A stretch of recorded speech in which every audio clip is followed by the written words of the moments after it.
What's up, y'all? Welcome back to another episode of the Cheeky Midweeky, where we are making strength and conditioning not boring anymore. And today we are joined by Tony Villani. Tony is one of the best strength and conditioning coaches in our industry right now in 2025. Today in our conversation, Tony and I talk about how he is able to produce some of the fastest combine times for 40-yard dashes in combine history. We not only talk about that, but we talk about how he has worked with Hall of Fame NFL athletes, helping them get faster and more agile. And actually, this agility is what we talk about for a bulk of the show. Tony says that speed is like a gun. You should never actually have to use it. It is a last resort. We're going to talk about why that analogy makes sense inside this show. Enjoy. Do you have a personal Twitter and then this thing too, or no? Yeah, I do, because I was working for Strength Coach Network before I bought it. So I had my own Twitter and then took this one over. So yeah. Super cool. Okay. Yeah. That's neat. Okay. Appreciate it. Again, like I said off air, thank you for joining us and letting me learn and our listeners learn, because you just told me how busy you are and this is your busy time of the year. I know how busy you are. You talked about at the ISCA. Just give a rundown of what this time of the year, end of December, start of combine season, what that looks like for all of our listeners. Luckily, myself and Matt Gates now partnered up in one facility, but it used to be I'd run my own facility, and Matt Gates, as of about 6 years ago, would run his facility. But 6 years ago, I shut down mine and joined Matt Gates' XPE facility. So he runs the business, luckily. Of what's hard about it is everybody hears, oh, these agents are going to drop $20,000 to these trainers. No, we got to set up their housing, which costs us $8,000 or $9,000, their food, their medical, their massage, their skill trainers, their interview prep. In the end, we're making, $4,000 to $5,000 per guy. We see them 4 hours a day at least. We're making about $30 per hour. It's the high school model. Training them in groups for $30 an hour. But the business side of it is just crazy with the kids and the agents and the parents and all that. And we're lucky enough to get full fast, but it also causes a lot of stress because we start telling people maybe December 12th that we're full. And it's not fun because agents get mad, kids get mad, but we can only take so many people. So right now we're in the business process of who are the 20 to 30 draft picks are we taking? Do you leave enough room for the guys that haven't even come out yet because they're still playing? Do you make your agents? It's just the whole business planning. So when January 2nd hits, our facility goes from barely any training to 20 to 30 draft picks in there twice a day, 2 hours each session, medical, massage. We go from a business that maybe training 10 to 20 people a day to training 100 sessions a day. And it goes just 0 to 120 miles an hour right on January 2nd. And I don't think anybody understands that. Like, they don't think about the business side of it. They just see you guys training these athletes and it like, oh, I want to do that. So can you speak life into what it's like owning the private sector side of it outside of I get to work with these awesome draft picks. And that's the fun stuff that we would do for free, right? Like, It's the other side of it that I don't think people appreciate as much. If you could just speak into that, because there are coaches that want to leave college and go private, but I don't think they understand that. Yeah, the grass is always greener. The people from the private sector look at the college and, wow, you get a guaranteed salary and everyone just shows up and you're paid. That's long hours, I agree. And I'm not jealous of any coach, because by the time a guy gets to be a head strength coach, just like a guy gets to be a Sabo or Jimbo Fisher, they have put in 10 to 20 years of grind work to be the highest paid of their profession. So they're like the top strength coaches in college, and the top head coaches in college are like major CEOs of their industry. They're the top of the top. So I'm not jealous of them. I think they have it hard, but ours isn't easy. Ours is eat and kill or you get killed. And it's a constant business involved, and people will look at our results from combine or draft prep, and I guess now it's pretty churning where we get people, but we're working our butt off every year, and I've owned XP for 20 years to get to that point. I didn't mean to become an NFL combine prep specialist, or that wasn't my business plan. My business plan was owning a sports training center just like anyone that had adult fitness, that had high school business, that had pros coming in and training. And that's the model. This side of the business, the NFL draft pit, just took over the other parts. I wouldn't recommend trying to do that as a business model. And in fact, other facilities, the best ones, the Exoses, all these other ones, the big brands, they don't make money off their combine program. They use it for marketing. Yep. Just as a regular facility would, let's try to get some pros in here to use it for marketing. So I wouldn't suggest anyone try to follow my path and just say, I just want to become an NFL combine trainer. Like, I didn't mean to. It's what happened. I liked basketball. I never played a down of football and never ran a step of track or coached a track athlete. It's just we started getting some good results, I think, based on, we'll probably go over, basic, sound training principles, no BS, and just it became good. Anybody who's trying to open up private sector, if you're a strength and conditioning coach, strength and conditioning coaches who come from pros, and I've consulted some, our college, for try to get them to open up a private sector. They fail 99% of the time, not because they're not knowledgeable, but the business is just a completely different animal. And then I think the private people that try to get into the it's not corporate, but the team world, they fail because it's a totally different animal. I don't think they mix the training principles mix, but they're two totally different animals. Now, you don't only just, like, for our listeners out there, you don't only just train combine people, you're training some of the best NFL athletes that come back to you. And we'll dive into that as you were talking about your game speed stuff. How has that evolved too? Because yes, you got guys that need to get ready for the NFL, but then you got guys coming back. That's got to help you in the combine prep process when these pros are coming back and they're saying, hey, young buck, you got to focus on this, listen to them. Like, you've now got to be in the point where the flywheel is turning, correct?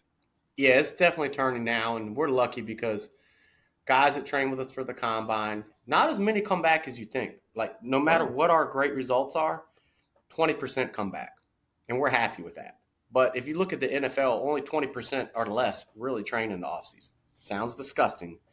But if there's 1,500 NFL players and there's us and Exos, so there's 10 to 12 facilities that could have 20 or 30 of them in the offseason. If all 10 of us have 30, that's a lot. That's 300. That's only 300 out of 1,500 truly finding a place to train for the offseason like they demanded their agent pay for the combine.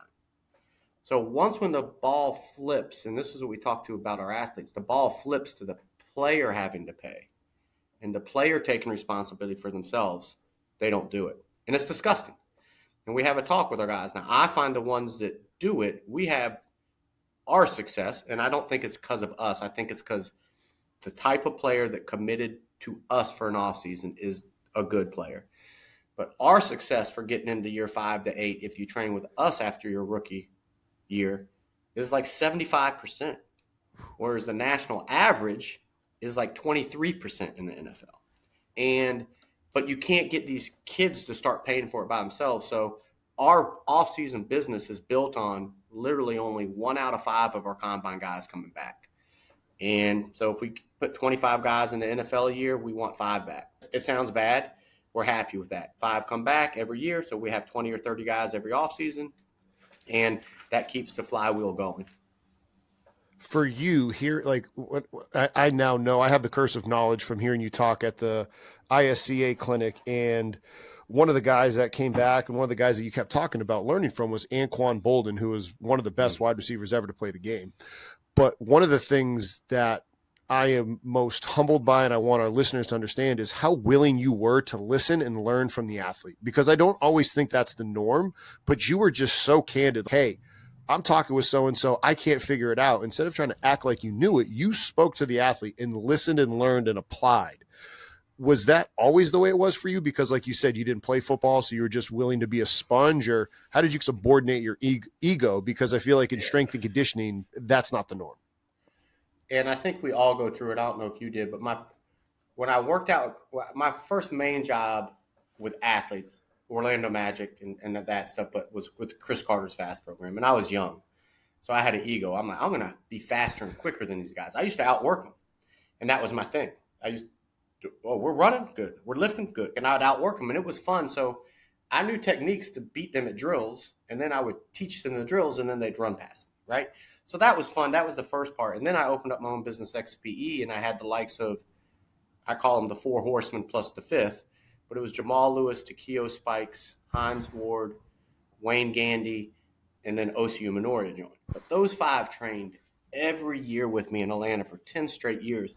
Get CEUs faster, cheaper, and more convenient than ever before with Strength Coach Network. Hey, it's Justin, here to tell you about how Strength Coach Network can now help you out with our premium membership and CEUs to the NSCA and CSCCa. Upon signing up for our premium membership, you will get 2.0 or 10 CEUs immediately. That is an entire year's worth of CEUs that you are able to access from the convenience of your office. No traveling for conferences, no waiting on flights, no eating out, no expensive hotels. Just the good stuff from great coaches. Now, if you need extra CEUs for past years during the reporting period, we can bundle Fundamentals 1 or 2, which also come with 2.0 or 10 CEUs to your purchase. That way, you're able to take care of your CEUs for the best price, most convenient, and learn from some of the best coaches. If you want more help with this, email us at service@strengthcoachnetwork or visit us at strengthcoachnetwork.com, and I would be delighted to help you out. And I got confidence with them because I had an ego then, and I was trying to prove my system worked.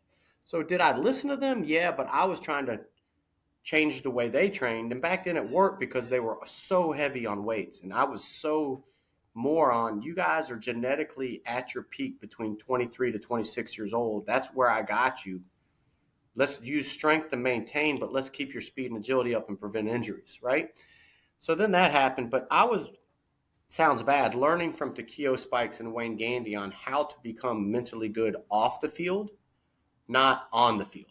And I was teaching them how to do on the field stuff. It sounds weird and egotistical.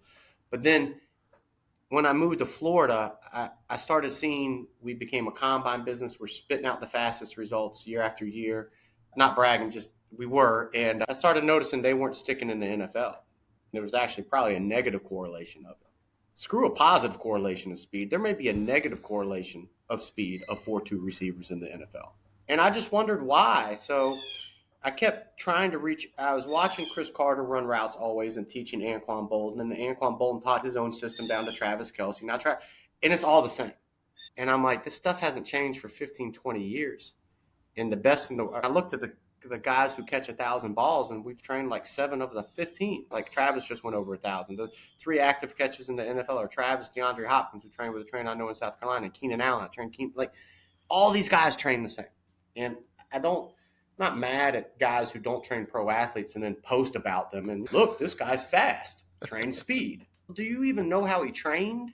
So I only talk about people that I know how they trained and what they taught me. So I started picking Anquan Bolden's head, and he kept telling me it's not about speed, it's about control and movement and in and out of breaks. And I'm like, yeah, that makes sense. But the faster you are, the faster you can do all that. He was like, no, it makes it worse. I'm like, no, if we train speed, we get faster at everything. He goes, nope, you get worse at everything. And I couldn't explain why. Now, does that mean we never train speed? And Anquan's, no, let's get fast. But then on other days, let's move better. And those two things are totally different. They're as different as a bench press and a pull-up. Both are upper body. One's a push, one's a pull, totally different thing. So that's the way I look at speed and agility. They can assist each other, but they can also have a negative effect on each other. And that's what Anquan Bolden really taught me. And he taught me about GPS before GPS even came out 8 years ago. And he was telling me, Tony, routes are run at 14 miles an hour. I'm like, no. At least 16 to 18. Tony, they run at 14 miles an hour. 16 to 17 is too fast. You're crazy. Now we do testing on it. And he was right 8 years ago. And Anquan Bolden taught me a lot. But then I give another big credit to Darrelle Revis because I trained Darrelle Revis his last year getting picked up with the Chiefs, my only year with him. And it was like an epiphany of my career to where I started out teaching him stuff like I was teaching the Jamal Lewis's and Takeo Spikes and Hines Wards of the world. And he was listening and buying in. And I was like, wow, this is pretty cool. Confident. I've trained some great DBs, but not a DB that's already great, right? And it's so coachable and so wanting to be fixed. If we said, let's do a drill a certain way and he did it wrong, because he does, that's all right. That's the office line. Hold on, I'm going to turn it off. Yeah, go ahead.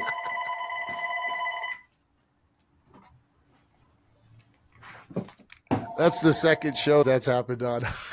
That's all right. I'll start with Darrelle Revis again. Yeah. But Darrelle Revis was so coachable to where we'd say, this is how we want a certain drill done. He'd agree. We'd all agree. And then you're trying to put them in situations that may make that drill, I call it the point of attack, not happen correctly. But then you got to get back to the point of attack and do it correctly. That's what Anquan Bolden says, being a scientist. Like, get from A to B as fast as possible. That's it. Okay? Now, being an artist is what happens before that. So we would start putting people in bad positions and then make them be a scientist at the point of attack, or a scientist when acceleration has to happen, right? When acceleration has to happen, find a shin angle and push off the ground. Everybody knows that. But what happens if you go into it high and you got to hit your hips flip? How do you find acceleration? That type of stuff I was always working on with Anquan for receivers and Mark Ingram for running backs, but I never did it with a DB. And when I started doing it with Revis, he opened my eyes to a lot of stuff, and I would be fixing them, but then I'd ask him, why did you do it like that? He's like, I had to get out of the position somehow, and that was the best way. I'm like, but it wasn't the most efficient way. He goes, but it was the only way. And I'm like, yeah, you're right. Receivers are planned attack. They're always going to be a scientist at the point of attack if they're good. But a DV's got to learn how to do that change of direction 3 different ways. When he reads it off his inside foot or his outside foot, those are 3 different ways. If I read it coming, that means I'm backpedaling and planning to open up this way because I see it coming. Okay, that's going to be like I'm attacking. I know where I'm going. That's like a receiver attacking. But when a DB is going back and his eyes are going crazy and he doesn't know where he's going, now the receiver goes and now he reacts to it. Okay, well, that's a certain way, but that react happens depending on what foot's in the air. And Revis never wanted to miss a step. And it wasn't just out of back pedals, it's out of shuffles, it's out of straightforward, it's out of crossover runs. So Revis opened up my eyes to it, and we developed this whole defensive principle program where the receiver is be an artist, right? Be a scientist, get to A to B as fast as possible. A running back is deceive people a little bit, be an artist, but be a scientist and get to A to B as fast as possible, downhill. The DB is up for interpretation. Get out of your cut the best way possible. Now, the more you do film study, the more you line up right, the more you can take away this route and this route, it gets your guessing game up. And that's what Revis taught me.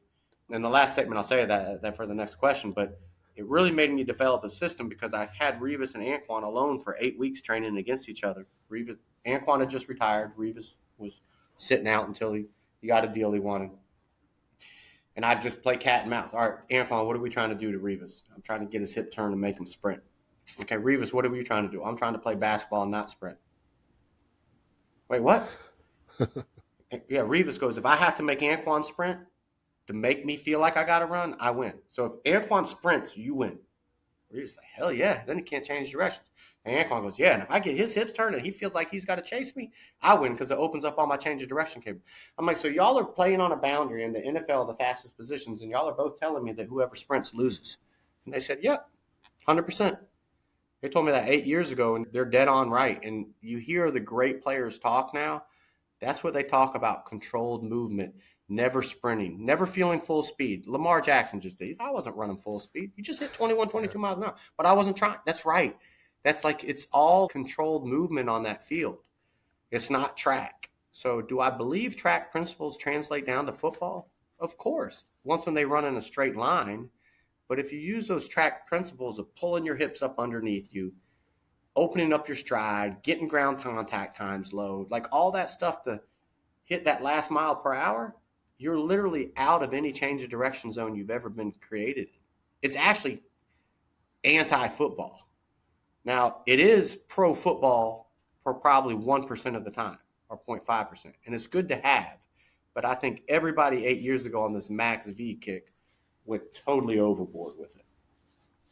The first thing that I wrote down from your clinic talk on day 2 is speed is like a gun. You wait until the last minute to use it. You got to have it, but you want to use it till the last minute based off of what you learned from those guys. Yep. No, that's exactly right. And that's why I've 8 years ago when I came out on Twitter and said, Speed sucks. Speed kills. What's up, everybody? Taking a quick break from the show to talk about one of our sponsors, TeamBuildr. I've been using TeamBuildr since 2019 when I was at Towson. I still use it with my remote athletes. I also use it at Goldfinch, which is the private sector gym I train at, and we use it at Centennial, which is the high school that I'm working at. Now, if you're printing on lift cards because you say, oh, I can't afford TeamBuildr, guess what? TeamBuildr has a pre-written grant that you can locate on their website. You simply change the name of you, your organization, and the areas that they highlighted, and they can help you get TeamBuildr at your facility, your university, whatever it is, so that way you can optimize how you train your athletes with this software. Now, TeamBuildr is also a part owner in the Plyomat. The Plyomat is something that I utilize at Goldfinch, and it helps you be able to see how high somebody jumped, the ground contact time, and RSI. You can get all that conveniently right there. You can reach out to your rep from TeamBuildr to be able to get more information on the Plyomat. It's fast, it's reliable, it's convenient, and it's trusted by coaches worldwide. Check them out as well as TeamBuildr in the link down below. It does. It kills you, the athlete. And people are like, oh, he doesn't like speed. No, I'm telling you, speed can kill your athletic ability. But speed can also kill your opponent. But that's when I've learned to switch it. But it's like a gun. You have it in your holster, and if people even know you have it, that's the first threat. That's a win. And then if you show them you have it, that's the second threat. That's another win. But then if you pull it out to use it, it gets scary. And you better use it if you pull it. And once when you use it, the play is over, the life is over, it's over. Like the decision you made to use speed or a gun can't be taken back. And that's what it's got to be look like. When you use speed on the field, it can't be taken back. Because if you try to, like true speed, I'm talking about max Vs of 95% or more. When you use speed on that field and you try to break down, there goes your ACLs, right? When you use speed and you can't do anything. A drag race car that uses speed cannot change directions for a reason. They're built for speed. Okay? You can go over it. Anyway, top track guys can't play football. You keep trying to make them, but they can't. And if you do, you put them at receiver. Because why? What's receiver? Planned attack. They know exactly where they're going.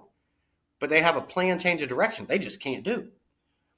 Track guys don't play running back because that's reactive attack. And track guys definitely don't play DB because they got to have better movement skills. So that should tell people something. This is why 4-2 receivers don't succeed much. Tyreek Hill's probably an anomaly, but he's got amazing agility. And I've never trained Tyreek, but if you probably ask him how much he sprints on the field, I've heard him say, I don't sprint on the field. You alluded to the drag race versus the Fast and the Furious example. Mm-hmm. And after hearing you talk about that, I've been applying that with my athletes when we're talking about the change in direction stuff and game speed. Mm-hmm. And the other analogy that you use that I love, so for our listeners to hear, is the lion versus the zebra. And in football, like you said, you be a lion until you have to be that zebra and run away and do those plays, because those two analogies stuck with me, and I hope they stick with our listeners. Yeah, like a zebra is always going to beat a lion to the race of 100 meters. But the only way a lion catches a zebra is if he has immediate acceleration and accelerates faster for those first 2 seconds in the zebra. And then we call that lion at the point of attack killing the zebra. That's a change of direction. And that's what we want to be. On a field of play, we want to be lions, not zebras. And that's why people say that I don't think max V matters. I do think it matters. I just think there's so many things to train other than max V improving your max V takes such less time than people think.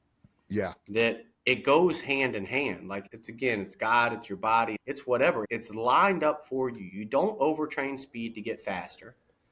Oh, and you don't really use that speed much in the game. Isn't that amazing? It worked out for us. So we shouldn't. And Tony Holler says make speed a priority. And me and him will speak a lot together. And I say, we do make speed a priority, 100%. We just don't make it the majority of the training. And that's where people took Tony Holler stuff out of context. And he'll tell you that. He'll tell you how little he speed trains, like how many seconds he spends. It's not a lot. It's literally such a minority of your training time. You just want to do it fresh and first. And that's it. And the game speed stuff is really what makes us keep our NFL athletes in the building and what's fun, because that's what really makes them succeed. And when you really start studying NFL players and high school players, you do realize the ones with the great agility, enough speed with the great agility, are your better successors. the one step, having somebody be behind them by one step and having to react. I did that with a group of high school kids, and I did the same thing. Hey, put the cone where you think you're going to catch them, right? Isn't that crazy? And the kids were blown away by how long it took when you are that one step behind. So I'm coaching a high school. At that one step test, for people that don't know it, if I put somebody with their back foot on the 1 yard line and front foot out in front of them, and then you put another player with their front foot on the goal line, there's that 1 yard of separation between their steps. If that back guy has to react to the first guy moving, that guy's gone. You can take a middle linebacker versus a DB, and the DB never catches them. And that's why it's very important to do. I do it on every field session for people that haven't done it. And it's part of our way to warm up. Whenever we go to a field session, we're working agility, is to show anyone who doesn't know that they can't make up that step when they miss it.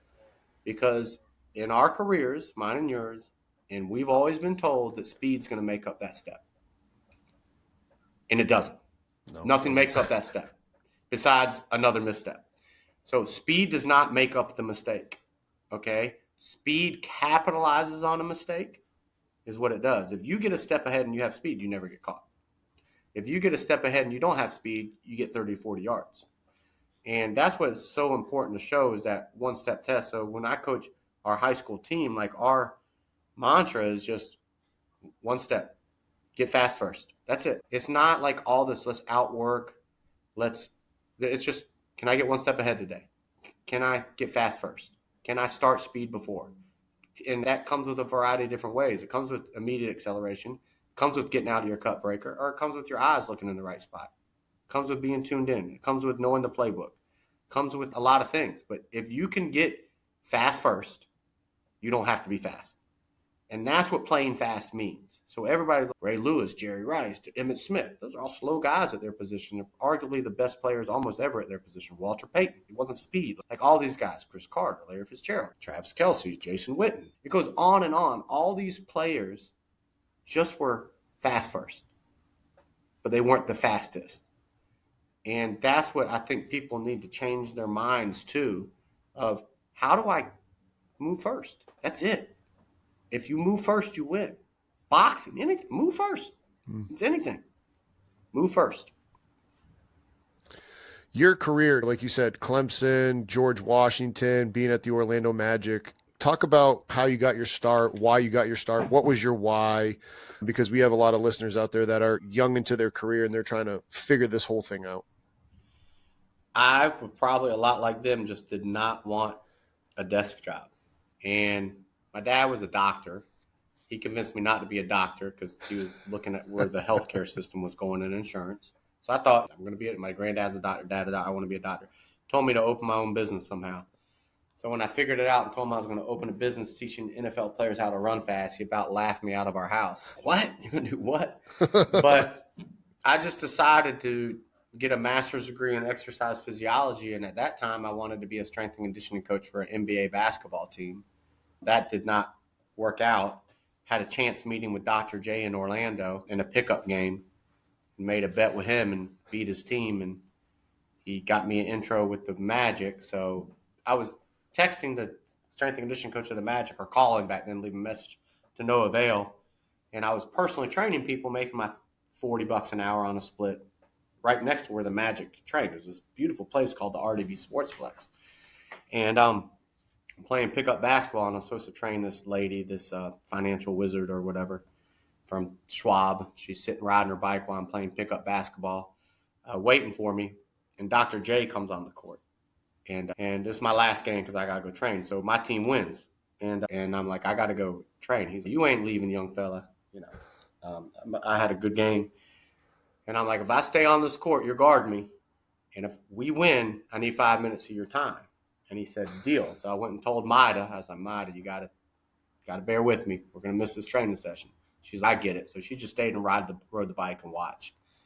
And I played my ass off. Now, he's an old doctor, so I'm running. What's up, everybody? Taking a quick break from the show to talk about one of our sponsors, Hawk and Dynamic. I've been using Hawk and Dynamics ever since I was at Towson. Still utilize it today when I'm at the private sector at Goldfinch.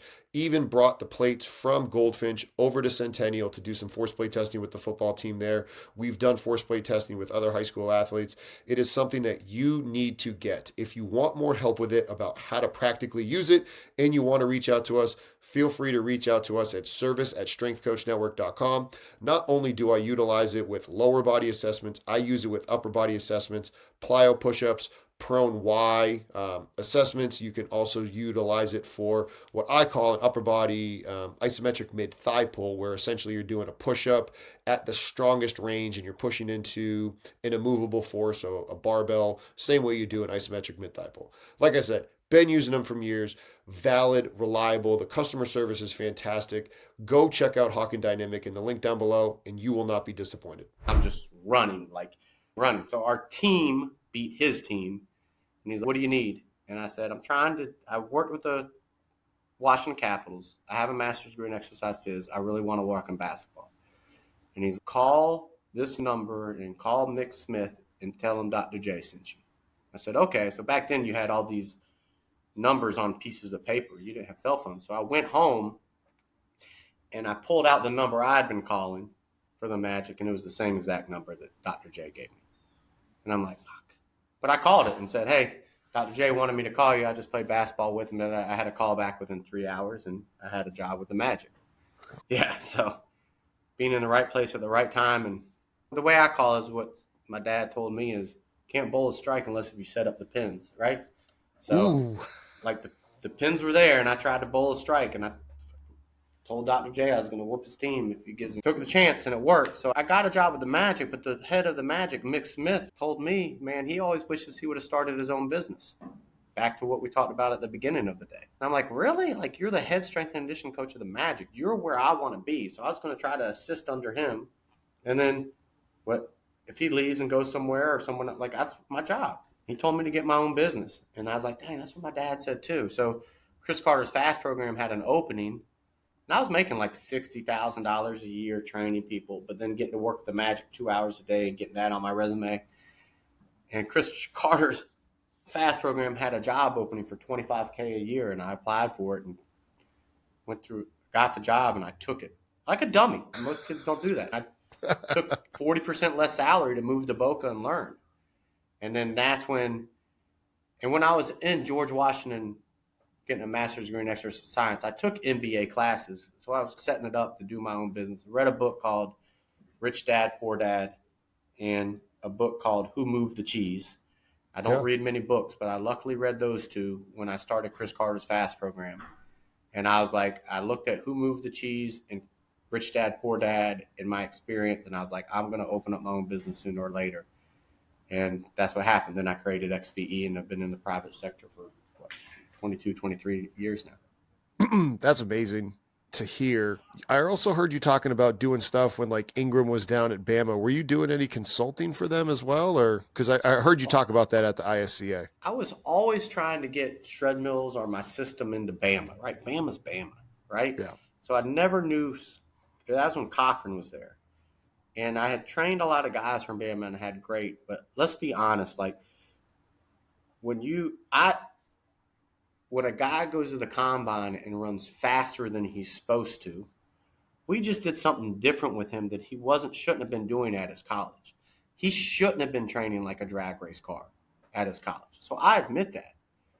But so when he doesn't show speed on a tape, but it's a good player, and then all of a sudden you create a guy that shows speed at Indy, our company has to say, look, we had a guy run faster than his tape shows. Like, we have to market that. But it does look bad because it makes it look like we're talking bad about the strength and conditioning coach. And we're not. As much as 10 years ago, I probably had a bad name with a lot of strength and conditioning coaches because of our good combine results. And we weren't trying to take credit for them. We'd just be proud if somebody ran faster than they were supposed to. But now, luckily, fast forward, I have a good relationship with all strength and conditioning coaches because they understand how I feel. I got a 6 to 8 week job to get them as fast as we can for the combine. I think is stupid. You think is stupid. It's what the NFL wants. It doesn't make me better, right? So I finally got into Cochran by Vinny Sinceri. Tino Sinceri is now the O coordinator at, I think he went to UCLA. He went from James Madison to Indiana. And his brother, Vinny Sinceri, who was a freak safety, white Italian dude who could jump 40 inches and run a 4.4 from Alabama, was an All-American safety. I was training him, and he really liked it. And the training, he walked in one day, and he was FaceTiming Cochran. And Cochran was like, "What's up?" I'm like, "Man, I want to come visit you. Let's go." All right. That's how it happened. So Vinny set it up, and Vinny actually did not end up making football that year, or maybe it was a year later, and was on staff there at Alabama as an assistant coach. Now Vinny's at University of Washington as a DB coach. And he called me, and I said, "Great, I'm bringing a shred mill up there. I got an extra one." I took a shred mill up there, met with Cochran. Actually, Anquan Bolton, talk about what a great man Anquan is. Anquan came and sat with me in the airport all day on a day because he was going to fly with me. Just because it was going to give me like some respect training with their play. Anquan telling them this way is right. It's better. And Cochran said, "Yeah, bring Anquan." Me and Anquan sat in the airport all day. I think a Spirit airline never showed up. And he went home, so I had to get on one the next day, and I didn't have enough guts to tell Anquan, "Come sit in the airport with me again." So I called Mark, and Mark Ingram, thankful enough, was flying back from Cancun, and he landed in Atlanta the next morning and just stayed there. I flew to Atlanta the next morning, and then we jumped in a car and drove to Bama. So Mark, Anquan and Mark are such good people, are so good to me that I called Mark on an 8-hour notice, and he just didn't even take his connecting flight from Mexico to Atlanta to Florida, met me in Atlanta. So Mark drove with me to Alabama. And it helped because we were showing them techniques of, I can teach this Raekwon Davis, a 300-pound D tackle, how to get out of a cut faster than Trayvon Diggs. And Trayvon Diggs can't figure out why. And to me, that's... Taking a quick break from the show to talk to you about one of our sponsors, Powerlift. I used Powerlift when I was at Harvard, Maryland, and the University of Iowa. I was also part of the staff that had the new weight room at the University of Iowa, the 32-rack beautiful facility. I was a part of that. I also have Powerlift's equipment nowadays. Powerlift Strong, made here in the great state of Iowa in the great country of the United States. They're able to work with you on any customizations that you need, logos, height, whatever it is, the limitations that you have. Their equipment is strong. The people there, they're very good people. Check them out in the link down below. And if you have any questions on how to work with them, reach out to us at service@strengthcoachnetwork.com, and we would be delighted to help. That's frustrating that the most basic principle has never been taught to Trayvon Diggs at that time.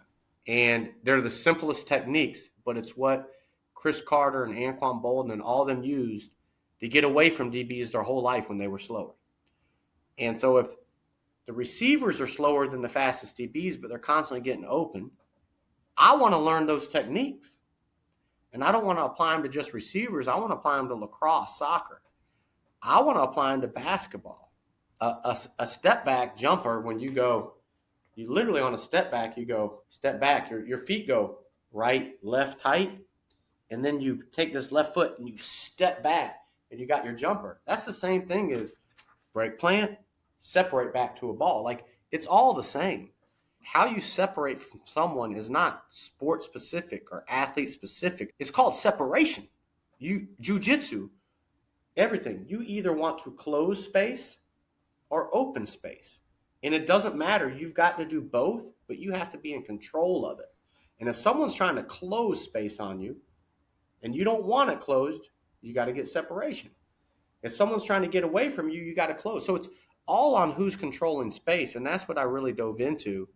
And it was fun doing it with a D tackle versus their DBs and showing them that. It was fun doing it with Najee Harris. Just Najee Harris it's about outside or inside leverage. It's a Revis special. It's if I'm moving, on my outside leverage to go that way or my inside leverage to go that way. It's like, where are your eyes? Where's your body position? Where's your foot placement? It's an Anquan Bolton 101.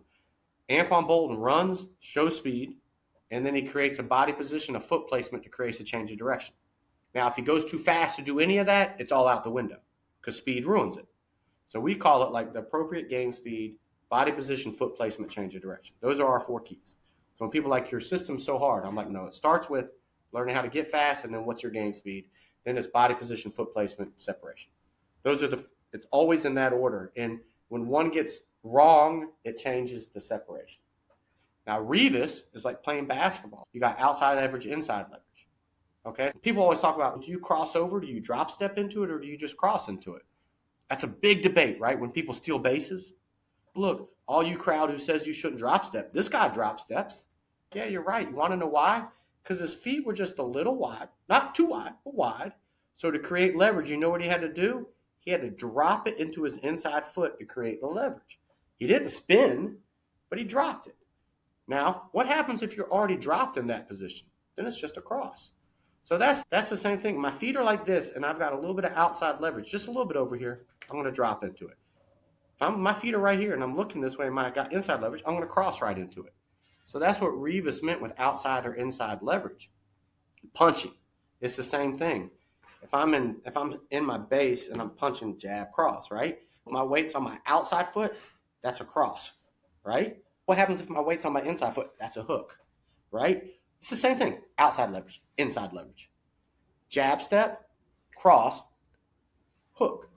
That's the same thing as jab in a jab out of a wide base, crossover to go to the sidelines. So it's all the same. So when we were Najee Harris, we're showing him these drills. All right, where's your eyes? Where's your body position? Where's this? Where's that? And we were teaching him, and there was a former coach there. I don't want to say who. He's very famous, and he was mad. He's like, we don't want Najee to do that. He's a downhill runner. I said, but what happens if his inside foot's in the air and he's got to get back this way? What do you mean? If he's a downhill runner and he's got to get back this way, you want him to take a step, take another step to get to his outside foot was what you're teaching, and then go downhill. That takes 2 steps. He's going to get his ass smashed. Meanwhile, if his foot's in the air, I said what Revis taught me and what we've been doing with Mark is he sets his inside foot down, sits, and crosses. Now he took an extra step away. And the coach was listening, and then Coach Burns, who was an old-time Bama running back coach, told that head coach to politely shut up and let me coach running backs because I knew what I was doing. And he gave me confidence, and he used the Bruce Lee thing. He's like, what you're doing is what Bruce Lee said. I'm like, what are you talking about? He's like, don't master 1,000 kicks, master one kick 1,000 times. I'm like, you're right. All we're trying to do is master how do we get one step. That's it. That's all our system is. So, I don't know, cool stories and stuff, but it's interesting. And I watch, I don't know his name, Sean Mosaic, maybe he's one of them on Twitter, but like the disconnect. Sean Mishka. Yeah, the disconnect from speed and strength and conditioning coaches used to be so far, but that gap is closed to where now strength and conditioning coaches feel comfortable doing speed. But why? Because it's so easy. It's not complicated, right? So now like that gap is closed. It went to an oblivion that was too far. Where the gap isn't closed is the agility piece. And people are still saying that we're going to coach speed and strength in the weight room and their skill coaches will do agility. And I'm just like, those skill coaches sometimes don't know agility. They know game plan. They know Vinny Sinceri I talked about. Played DB for Alabama. He was the NFL running back coach for the Patriots. You think he knows running back drills? Vinny Sinceri called me. Hey, I need my running back drills. Send me running back drills. I said, okay, Vinny, we're just going to teach outside, inside leverage drills. He goes, what do you mean, the hurdle mobility drills? Yeah, the hurdle mobility drills, and then just do them going through the back. Oh, yeah, that's right. Vinny knew what outside, inside leverage meant, right? So then he knew, all right, now I just got to change my running drills for running backs into running into outside and inside leverage, and I'm a running back coach, amazingly. So you teed up my next question about agility and training principles. What are they to you in terms of how it pairs in the weight room? Because like you said, most of the time it's capital S, little c, conditioning or agility. We put a premium on the weight room and not as much on the field stuff. So let's look at the way the body's made again and again. God or whoever, like they gave us it to us. It doesn't take you can't overdo power training. You do power training with real explosive movements with rest. And that's the same you do for speed. And amazingly, you need those together, right? You need them together. So train them together. Train power and speed together and do it first when your legs are fresh. Because if your legs get tired, you can't do either one of them. It changes power training to strength and it changes speed training to conditioning. So if conditioning and strength is your goal, take out the rest period and do it on dead legs, fine. But if you want to train speed, do speed and power together. We do it 2 days a week. And when it's our focus, that's what we focus on 2 days a week. And the rest of the week, we try to rinse our legs out and do agility just as muscle memory, to be ready to have our speed controlled after we get real fast. But I don't think you can just hammer speed and hammer agility. I think you go through 8 weeks every year, no matter who you are, of a genetic spike in your speed and power. And then after you get that genetic spike, by really training speed and power together and resting on the off days, you get that spike. You don't just keep getting faster and more explosive. What I mean by that, it doesn't matter if it's an NFL combine guy or a high school kid. I'm going to get an NFL combine guy from 4.73 to 4.46. Okay? I'm going to get that high school kid from 5.31 to 5.06. Okay? I'm going to do the same thing with them, right? I may target a little. What's up, y'all? Taking a quick break from the show to talk to you about another one of our sponsors, Vitruve. I've been utilizing Vitruve for a while now, and I absolutely love the convenience of this app. The encoder is at a price that you cannot beat compared to the competitors. Also, I don't personally like the camera apps. I've known that they continue to break down, and I really enjoy having this encoder attached directly to the bar. Vitruve does that. Not only does it do that, but it'll show me velocity loss during the set, shows me average velocity, all of it right within the app. Not only that, for the app on the individual athlete, there's a Vitruve Teams app where now as the coach, I can see all the results from my athletes. I can API that into my TeamBuildr, and now everything that I'm trying to do, get better competition, better intent in the weight room, I am able to do with Vitruve. If you want more information about them, click the link down below, or you can ask us questions directly at service@strengthcoachnetwork.com, and we would love to answer those questions for you. Differently, but it's going to be the same schedule. Speed and legs together, Monday, Thursday. Move it out, the soreness out of the legs, the off days, and do some upper body. Speed and explosion, Monday, Thursdays. Do that for 6 weeks. They're going to get faster. Okay? Now, the dad or the NFL scout or the athlete is going to say, wait, you got me from 4.7 to 4.4 or 5.3 to 5.0. Let's do it another 8 weeks. You're not going to go down another 0.3. Like, you're at your genetic peak, so why would I keep training it? It's like being at a SAT and having a math and English score, and your math is high, your English sucks, and you're going to keep working on math. I got to work on English now, right? I'm not going to neglect math. I don't have to do it as much. Now you follow like a feed the cat. So now let me dose speed in because I'm fast. Now I can take that Monday and Thursday, and what I do is I change it, and we dose in speed, and then on Monday we work on your curvilinear runs, running and attacking angles. Everyone, O-line, basketball, field hockey, lacrosse, soccer, everybody, tennis, got to learn how to run fast and hit angles second. So that's Monday. And then Tuesday, we work on lateral movement agility, starting and stopping, and more position-specific stuff. So if it's a DB, they work coming out of back pedals on Tuesdays. And then we give them Wednesday rest, and then we dose speed Thursday and work decel Thursday, and then Friday we go back to agility. So we're working agility like crazily, like at the end of every speed session and 2 days a week. Now, are they going to get more tired in that type of phase? Yes, but what's my goal? To dose enough speed to keep them fast and to use agility as conditioning. Now, God made us, so agility should never be at power and speeds, right? Power and speeds are explosive, a lot of rest. Agilities are muscle movement patterns between 50 to 75 to 80% of your max V. You don't get gassed out doing them. You can get a sweat doing them, and you don't literally get tired, but you do a 5 to 8 second drill, boom, rest 30, 45 seconds, 5 to 8 second drill, and you get like a conditioning effect with the agility. And it's at, magically, the speeds you play the game at 95% of the time. So what are we going to do now? We're going to dose speed Monday, Thursdays for that less than 5% of the time we need it. But then we're going to spend our time working on getting fast first, working separation, creating space, closing space. That's one of the things that I was just talking about online was the whole notion that with Charlie Francis stuff, like you have to avoid the middle. Again, that is track, but that a lot of the sport is in the middle. You can't just completely ignore it. Yep. No, and you heard me say that everybody's so infatuated with a drag race car. And then they're like, we're going to do curvilinear runs. Okay, so now you're going to become a NASCAR. Right? Yeah. Okay. I think you should train like a bumper car more often than you train like a drag race car. because a bumper car creates leverage and gets fast first, spins you out. Like a bumper car learns how to get ahead more than a drag race car.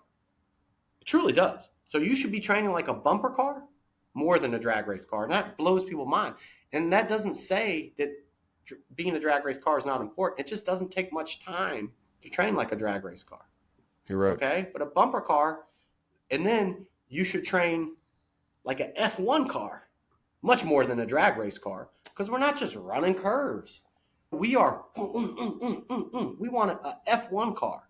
Now, a F1 car gets into game speed. A drag race car hits the gas and floors it.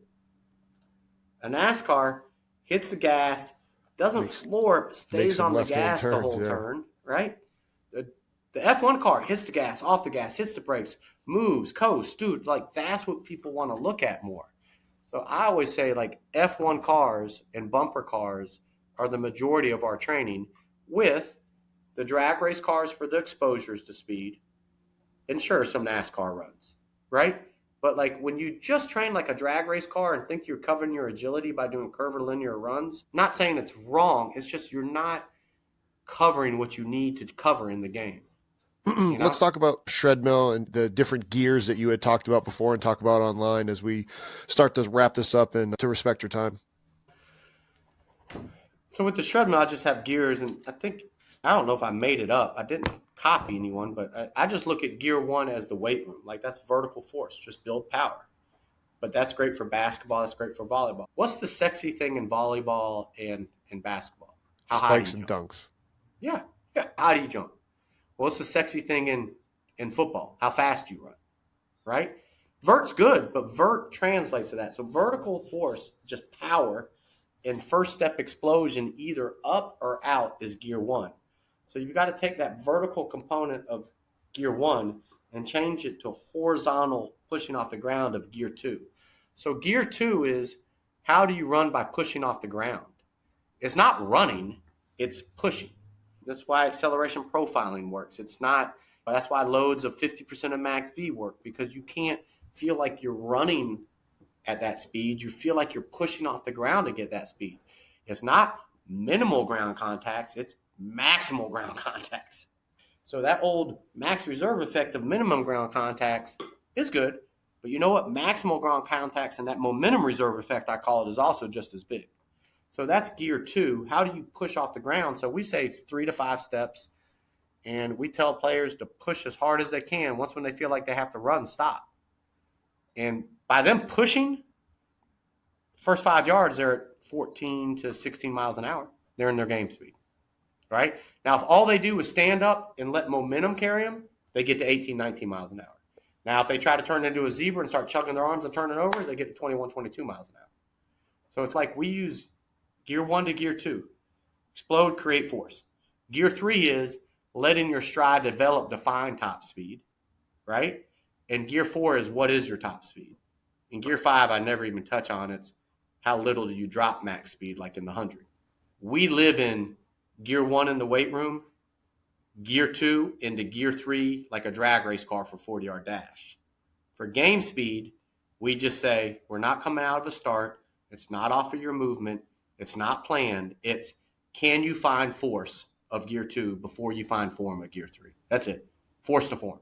Can you find force before you find form? Because if you have to react to a play in game speed on the field and you feel like you got to sprint, there, Revis and Antoine told you were wrong by sprinting. And you got to sprint to get there, you're out of control. You're trying to run fast to play fast. That's not right. But if you can find force before you feel like you got to run, then you can create force and move without sprinting and be fast enough. It's literally crazy if you do 5 to 10 yard flies, how fast people can get if they just concentrate on their first 1, 2, or 3 steps. And if you just tell that like, we talked about that run to glide where it's like, hey, 1 step hammer and hold. Yes. That 1 to 2 steps hammering and holding gets you into game speed. If you go 1 to 2 steps hammering and then hit the gas, that's a drag race car. You can't change directions. So when you ask a true receiver who runs an 18-yard comeback or a deep dig that goes 15 yards and turns, they're not running and then changing directions. They're pushing off the ground, moving, showing speed, but not running, and then changing direction. That's what it's called. It's called, I need to have the a kid I trained, Slade Bolden from Alabama. He's a little white receiver. I Yeah. saw him on YouTube the other day, and I had to deceptively show I was fast without being fast because I wasn't fast. So I had to show I was fast to get out of my break. That's what being a receiver is. He's essentially showing you that he has a gun, but it might not even have any. It might not have any ammo in it. He's got nothing in it, but he showed it to you, and so you have that illusion of threat, and now he can. That's it. And the door could not be locked, but it looks locked. Yeah, the faster you are, the harder it is to slow down to the appropriate speed you can change directions. So that's why I think the slower players that are 4.5 to 4.6 from the skill players, the slower players that are fast enough, 4.5 is fast enough. The slower players, when they slow down to change directions, don't look like they slow down too much. You're literally running routes at a 5.0 or under pace. People don't believe it, but you're not running routes fast. Okay? If you tell a 4.2 guy to slow down to a 5.0 pace, he looks like he's jogging. He looks like he's not running. But the problem is the whole max reserve effect that people said, max reserve effect, more top speed makes my acceleration better. Okay. I love that for track. It never said the faster I go, the more I can change directions faster. It doesn't. So if there's a certain speed that the body can make a turn at, just because you run a 4.2 doesn't mean you can make the turn at a 4.4. Think about that NASCAR. Think about the NASCAR. There's a maximum amount of speed that car can take a turn. Okay? It can't go, if it has a bigger engine, it can go faster. It still doesn't mean it can make the turn faster. Okay? Now, a NASCAR guy came and spoke to me at Iowa. He goes, you know what? You talked about body position stuff. Like when you go run a NASCAR, you've got to tap the brakes and then re-hit the gas, because when you tap the brakes, it sinks the nose. And when you tap the brake, it sinks the nose. And if you don't sink that nose of that car before you turn and hit the gas, you're going to spin out every time because you're going in too high. I'm like, that's the exact same thing of a receiver hitting a turn. Right before his outside foot hits, he's got to drop his shoulder. And if he doesn't, he plants outside his body and spins out. So it's all the same. All the secrets are there. It's just, maybe I did try to learn them more than others. I just think they were presented to me in a way that I understood them. I think you decided to dive down something that the founder of Strength Coach Network, Keir, had talked about back in the day, where it's not normal distributed curves. So speed and height, like speed, the slowest guy is going to be maybe a 5-second. Height, they might be 6'4", but there's not a massive difference between the tallest and the shortest, or the fastest and the slowest. There can be a bigger distribution between the best change in direction person and the worst change in direction person. And that's where you want to invest, because you can be much more standard deviations away from that person, rather than if you just keep playing the speed game, it's not as much being able to dive into it, versus I can truly show the difference with agility. And that's exactly what you're talking about here. And that's exactly another way to look at it is, we celebrate when someone does a 1.0 fly through a 10-yard zone, and then all of a sudden they drop a 0.97. I celebrate during combat. You just improved by 300. You just improved by 1/5 the blink of an eye. But on a piece of paper, it looks so big, right? So we celebrate it, right? But when you tell an athlete to run a turn and time a 10, they're not 300. There's 0.3 difference. It's that deviation. And they're 0.3 bad until you teach them, hey, man, we're not running and changing directions. We're exploding and we're moving at appropriate game speed. Then we're setting up our body into our foot placement. Then we're changing directions. Once we're in the system, it makes everything make sense. But when they think, I got to run fast to change directions fast, that's how I always win. Like when we get new players in, Cam Jordan's a great one. He's bigger than me, but he's also a lot younger. I'm going to beat him on a rush to a quarterback 10 out of 10 times. And I goaded him up. I sent him a text with Mark Ingram on it, and I said, we're going to do a roll 90 test of how fast you can get to the quarterback tomorrow, Cam, and we're going to time it with lasers, and I'm going to whoop your ass. Cam was like, no way. And I knew Mark was going to play with him. He's a 50-year-old white guy. If you lose Cam, you're in trouble. Right? So I'm goating Cam in the whole night. Right? Cam shows up at our facility the next day. What's this test you're talking about? I said, I got a laser there and a laser there. All I'm going to do is run through it and turn and go to the next laser. It's like, all right. I said, do you want to go first or second? He goes, I'll go first. I said, okay. I go, you better move it because I'm coming when I do mine. So Cam did exactly what he goaded into. He sprinted and tried to change directions, and his feet just chopped just a little bit before he changed direction. I said, oh, there goes 2/10. I knew it. He goes, what do you mean? I said, you just got 1.85 seconds through this test. I said, our elite guys can do it at 1.5, 1.6. I'll get a 1.7. He goes, what do you mean? So I did it, and I didn't chop. I went in slower and then just went outside, inside, outside foot roll, like a speed rush. And he goes, there's no way that was faster. I said, I was 1.78. You were 1.85. Look at the laser. Like, it's beep. You heard the beep. He goes, but you were moving slower. I said, but I got from A to B faster.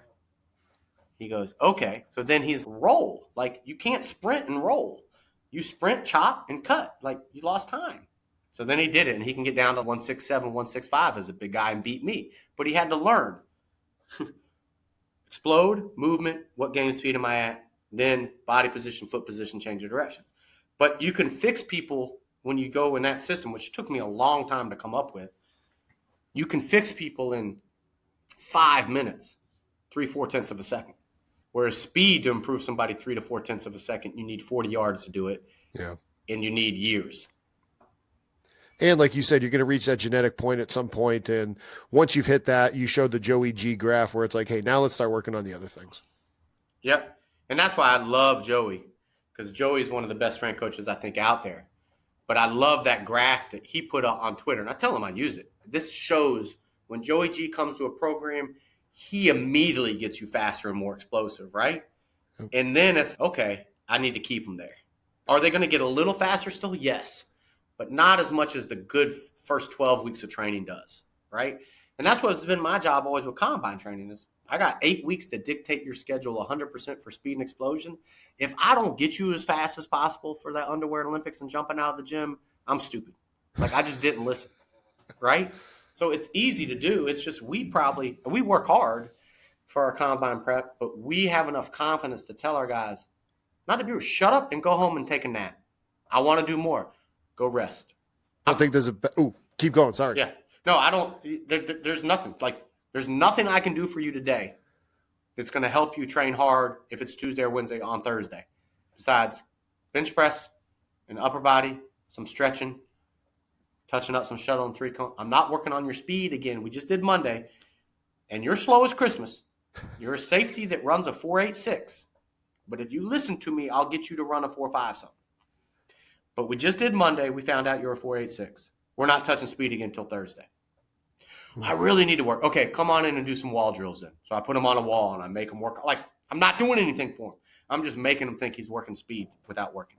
So when you stick to your guns, I think that's what we're better at than letting guys overwork for speed.